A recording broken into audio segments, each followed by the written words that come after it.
I'm thrilled that Marty's agreed to speak with us today, and he's somebody who doesn't need any introduction in his community. However, I'm going to give him an introduction anyway.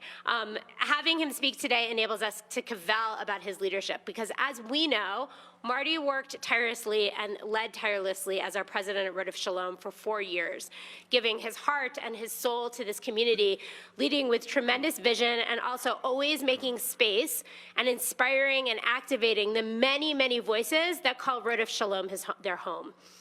Marty created and led and actualized a strategic plan that moved us to where we are today, and he worked with our community before the pandemic to realize our next 5-year plan, which we are moving into action now. Marty also was asked to join the board after he finished his term as president of our congregation of the United Synagogue of Conservative Judaism, and he accepted the invitation and then recently has agreed to join the executive board, where I know that he is going to be making really important and good change, enabling the United Synagogue of Conservative Judaism to continue to stay relevant and meaningful to Jews who fit into this movement from across the spectrum of people, right? Who call this movement, call conservative Judaism their home. So Marty, thank you so much for being here.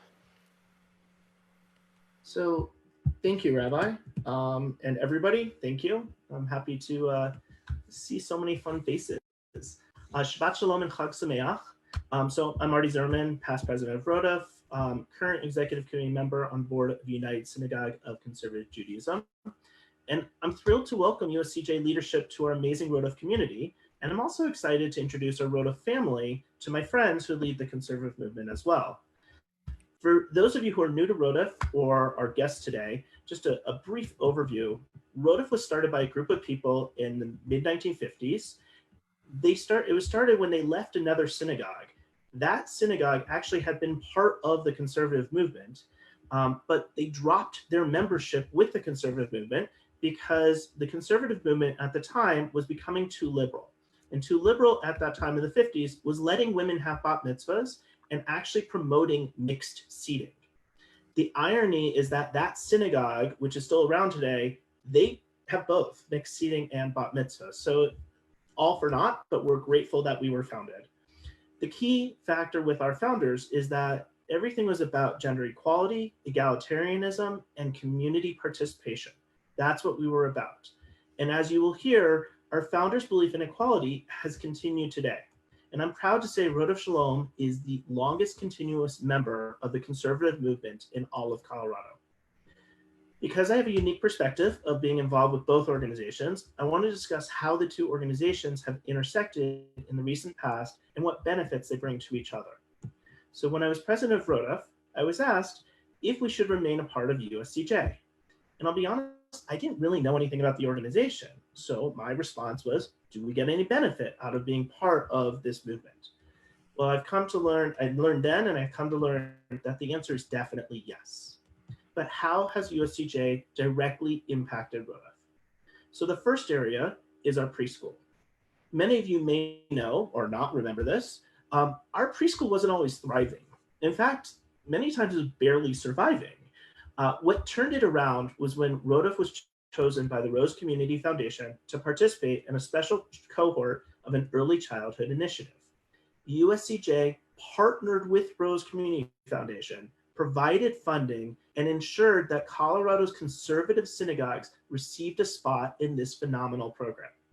The advocacy and support was so impactful that since then, our preschool has had an annual waiting list and has drastically reversed their financial situation to the point that our preschool now is one of Rodef's largest sources of revenues instead of being a drain on the Rodef budget. Second, our rabbi search that led us to our amazing Rabbi Kobrin. I always smile when I think about the search since nearly an entire community was involved.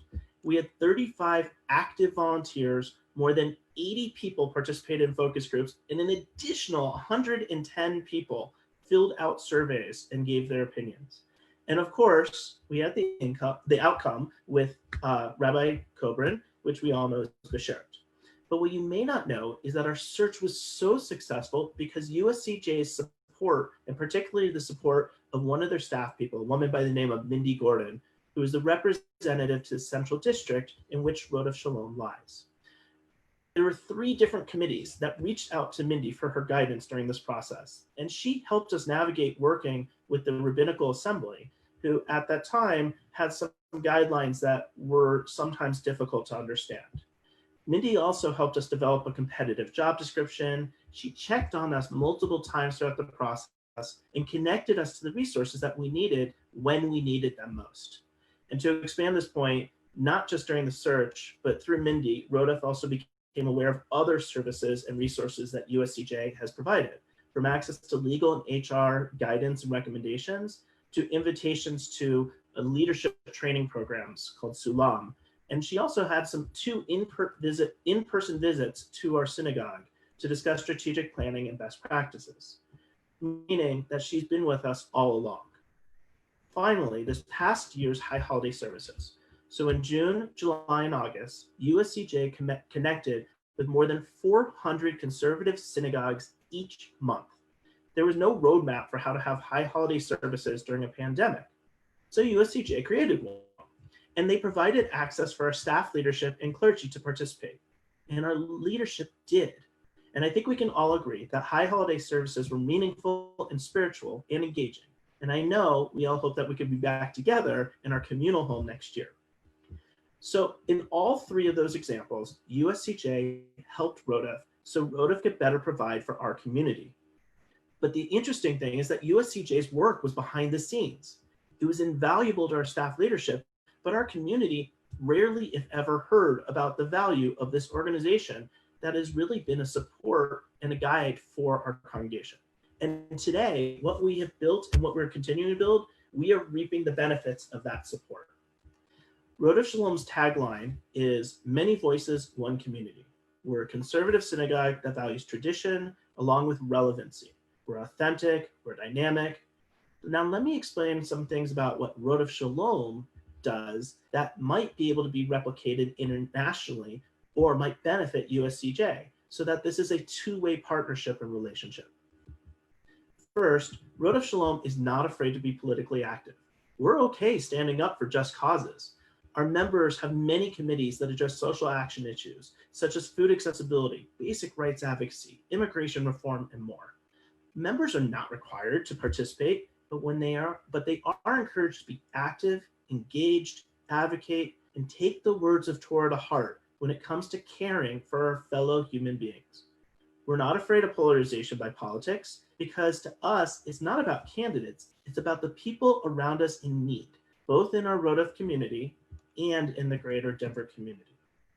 Second, inclusion is not an ideal, but a reality at Rodef Shalom that we continually strive to improve upon. Rodef works to remain a safe place for members of every community, LGBTQ+, individuals with disabilities, people from different ethnic, racial, and cultural backgrounds, people with limited financial means, or people without other family, and sometimes people who fit all of those descriptors. We have members who grew up in every movement, unaffiliated, or have converted, and are all counted as equal. And Rodef has not only worked to diversify our membership to be more open, but we also are working on our leadership and mostly our board. Inclusion must come from the top, and Rodef is a conservative synagogue for everyone, where everyone is heard. Third, Rodef's membership is about 10 years younger in average age than it was 5 years ago. This is not by accident. Rather, a deliberate planning, there's some luck, and some amazing younger people who grew up in the conservative movement. When I was president, there was a small group of engaged young families who were desperately wanting their voices to be heard. Many older people did not trust their sincerity. They didn't feel that they had paid their dues. They were frustrated the young families didn't contribute as much financially as the older members. Rodef's population started significantly changing, though, when we changed our attitude. When we decided to focus on listening to our diverse communities and not focus on the money. Within the next 3 years, we created more than 30 volunteer committees as avenues for engagement. The young families managed their own communication, and it was so effective, in turn, it actually changed the tone and voice of all communications coming from the shul. We also welcomed more traditional, egalitarian mechitza minyan to share our space and conduct Shabbat services on our property. We welcome them to put their children in our Shabbat morning childcare and join us for our kiddushes. And we did this at no cost. It was not about money. It was about community and making sure that everybody had a place. Today, Minyan Na'aleh still exists and thrives, but they also have almost all joined Rodef and participated in leadership roles, and they run traditional minyans concurrently when we have minyans with musical instruments. Everyone always comes together, no matter what minyan, what age, what demographic, for the one thing that every Jew can always agree on: food at the Kiddush. And it's hard on Zoom, but that's really been the equalizer. Again, what we learned from this is that the more we listen and genuinely care, the more the money has not been of significant of an issue. It's been about the people. Finally, Rodef is the only remaining member of USCJ in Denver and one of 4 synagogues in the state of Colorado that there are 4 synagogues in the state of Colorado that actually call themselves conservative, but we're still the only members. The interesting thing about Colorado and Denver is that none of us considers each other competition or a threat. In fact, the largest local conservative synagogue and former USCJ member, the Hebrew Educational Alliance, or HEA, is actually celebrating an important simcha today. Today is the B'nai Mitzvah of Micah and Chana Grunwald. Their father is the rabbi at HEA, and he's an ordained conservative rabbi. This B'nai Mitzvah is especially moving as it's occurring 3 years after their older son, Kobe, passed away from a brain tumor a little more than a month after his own bar mitzvah. Kobe's last time at Shul was having an aliyah at Rodef Shalom, which was honoring my son's bar mitzvah on Shabbat Hanukkah. We celebrate with the Grunwalds today, just as we mourned with them 3 years ago. The families at HEA, the Grunwalds, they're our family, they're our community and our friends. In Denver, no matter what synagogue you belong to, we are all family. And our shul, Rodef Shalom, is a microcosm of this community. We're diverse in many ways. We're unique, dynamic, authentic, and open. Many voices, one community. So Rodef Shalom is proud to honor the legacy of the conservative movement and to be its future. USCJ, I want to thank you for joining us today. Thank you for your leadership and your support in the past, and we look forward to learning from each other in partnership for many years to come. Shabbat Shalom and Chag Sameach.